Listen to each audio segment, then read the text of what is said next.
Have you ever woken up and thought, I wish I felt just a little more energized today? Or maybe you've looked at old photos and wondered how that spark used to shine so bright, and now it's a bit dimmer? It's a common feeling as we grow older, but here's something important. Aging doesn't have to mean fading. In fact, many seniors are living longer, fuller, and more joyful lives. Not because of expensive treatments or complicated routines, but because of a few simple, consistent habits. And the best part? These are things anyone can start doing this week. You see, living longer isn't just about avoiding illness or counting calories. It's about creating a rhythm, a life flow that works with your body, your mind, and your spirit. There are small things done regularly that quietly but powerfully extend not only the years of your life, but the life in your years. And today, we're going to talk about 5 of them. No lectures, no big promises, just gentle shifts that can lead to big results. So let's get into the first one, because this one might surprise you. One of the most powerful habits you can develop, starting this week, is having a weekly walk and talk. That's right, walking and talking, movement and connection. Whether it's a stroll with a friend, a walk around the block while you call a loved one, or even a walk during a community event, combining gentle exercise with real human conversation can be one of the most nourishing things for your heart and brain. Studies show that light physical activity boosts circulation and supports joint health, especially when done regularly. But when you add conversation to the mix, something beautiful happens. Your mood improves, your memory strengthens, and you start to feel more grounded. It's not just exercise, it's soul work. And if you're thinking, I don't have anyone to walk with, don't worry. Even chatting with a neighbor on your way out, or striking up a small conversation with someone at the park, can give you that same emotional lift. The key isn't how far you walk, it's the presence, the rhythm, and the connection. It's not about pushing yourself, it's about showing up for yourself. Now, let's talk about something that might sound even simpler but holds incredible power. Preparing one homemade meal every week using fresh ingredients. Just one. You don't have to cook every day or become a health food expert, but setting aside one day, maybe Sunday, maybe midweek, where you take fresh vegetables, a clean protein, maybe some herbs, and create something with your own hands, can do wonders. Why? Because it reconnects you to your body in the most direct way. You choose what goes into your meal, and more importantly, you feel what it gives back to you. A colorful plate with greens, yellows, reds. It's like nature's pharmacy on a dish. And cooking doesn't have to be fancy. A simple veggie stir-fry, a baked salmon with lemon, or even a hearty soup can be enough. Beyond the nutrients, the act of preparing a meal gives a sense of purpose. It's an act of care for yourself. And if you can, share that meal with someone. Or cook while listening to music you love. Turn it into an experience, not a chore.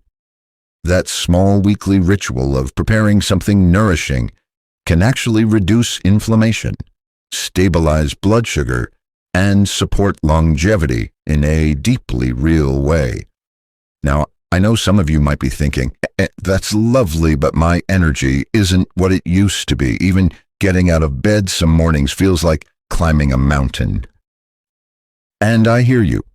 Which brings us to the third habit, a quiet yet profound practice, setting aside 10 minutes each week for intentional stillness. You might call it meditation, breathing time, or just sitting in silence with a cup of tea. But those 10 minutes, they can reset your nervous system, lower your blood pressure, and even help you sleep better. You don't need apps or complicated techniques. Just find a comfortable place. Your favorite chair, your garden, a spot by the window. Close your eyes. Breathe in gently. Breathe out slowly. Let your thoughts come and go. You don't need to force anything. Simply being still is the gift. In a world that constantly pulls us towards screens, news, and distractions, stillness becomes an act of rebellion, a bold decision to take your power back. And over time, those minutes add up to peace, to clarity, to emotional strength. So many seniors report that after introducing this one small practice, they feel more in control of their day, less reactive, more alive. Because longevity isn't just physical, it's emotional, it's mental, it's spiritual. There's something extraordinary that begins to happen once we make time for stillness.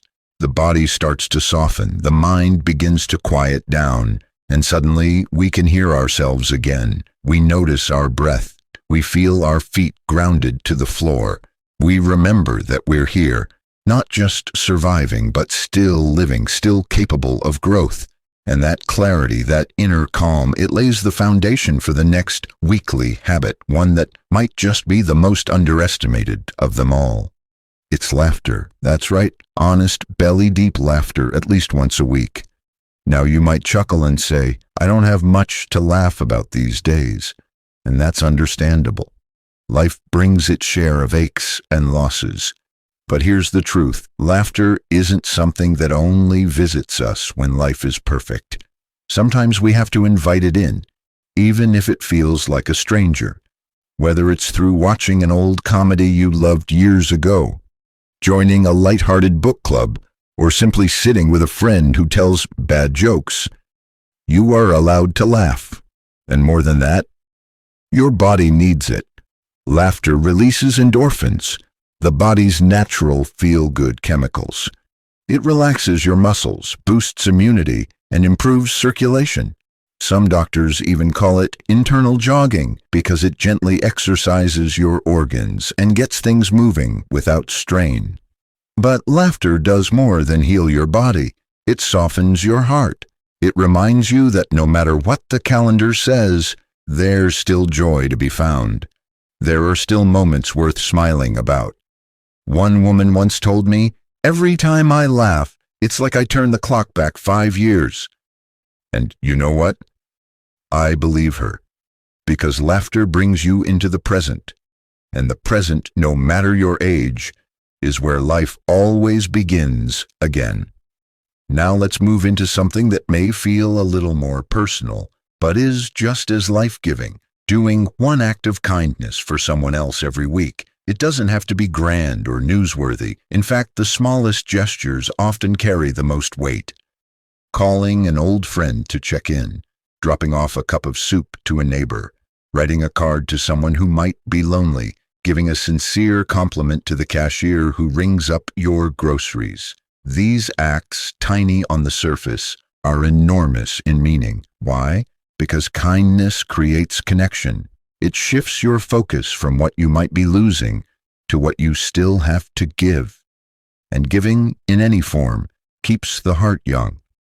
There's a well-known study that found older adults who regularly volunteered or helped others had significantly lower rates of depression, improved physical health, and, yes, longer lifespans. But here's the catch. It wasn't about the number of hours they gave. It was about the intention behind the giving. When you offer kindness, not out of duty, but out of genuine care, you receive just as much as you give, sometimes even more. And here's something you might not expect. Acts of kindness don't always have to involve people. Tending to a plant, feeding a stray animal, or picking up litter in your park are all ways to care for the world around you. The point is to reach outside of yourself, to say, I still matter, I can still contribute. And let me tell you, you do matter, more than you know. By now, we've talked about movement, connection, stillness, joy, and kindness. And each of these, when done weekly, begins to stitch together a life that feels whole, like a quilt made of small, beautiful patches. But none of these can truly take root without one final habit, one that quietly supports them all. Let's talk about rest, not just sleep, but true, restorative rest. Because here's something not many people talk about. Seniors are often some of the most exhausted people. Not because they're doing too much, but because they've carried so much for so long. Worry, grief, responsibility, change, it adds up. And if we're not intentional, rest becomes a guilty pleasure instead of a necessary healing tool. Making time each week to simply rest, without guilt, without pressure, is one of the most radical, loving things you can do for yourself. This could be an afternoon nap, reading a favorite book in a sunny spot, listening to gentle music while closing your eyes, or just lying down with no agenda. Rest tells your body you're safe. You don't have to be productive to be worthy. And when your body hears that message, it responds. It repairs. It regenerates. You don't have to earn your rest. You already deserve it. Rest, that soft, sacred space where your body exhales and your soul takes a break from carrying everything. When we talk about living longer, we so often focus on action, what to eat, how to move, what to fix. But sometimes the most powerful thing you can do for your longevity is to pause. Not forever, not even for long, just enough to let your heart catch up with your body. Just enough to remember that being is just as important as doing. And when you begin building a life where stillness, laughter, kindness, movement, and nourishing food are part of your weekly rhythm, even just once a week, something remarkable starts to shift. You might not notice it overnight. You won't suddenly feel like you're 25 again. But you will feel more you, more centered, more hopeful, more alive. Because longevity isn't only about adding years to your life. It's about adding life to your years. And when you commit, even in small ways, to showing up for yourself each week, you send a message to your body and your spirit that says, I'm still here, I still matter. Maybe you've gone through seasons where you forgot how powerful you really are. Maybe life has felt too heavy lately. Maybe you've been waiting for a sign that it's time to start again. Well, this is it. Not a command, not a pressure. Just a gentle invitation to return to yourself. Imagine what would happen if every Sunday afternoon you set aside just a few moments to walk outside and breathe the air deeply. Or if every Thursday you sat quietly in your favorite chair, letting your thoughts pass like clouds. What if every week you made something with your hands, a meal, a poem, a moment of kindness for someone else? These aren't just habits, they're seeds. And seeds, when watered with love and consistency, grow into a beautiful life no matter what season you're in. You don't need to change everything. You don't need a perfect plan. Just begin. Begin with what feels light. Begin with what feels warm. Choose one habit. Try it once this week, and then next week, maybe add another, not because you have to, but because you get to. Because your life is still full of potential. Because your story isn't over. Now, before we finish, let's take a breath together.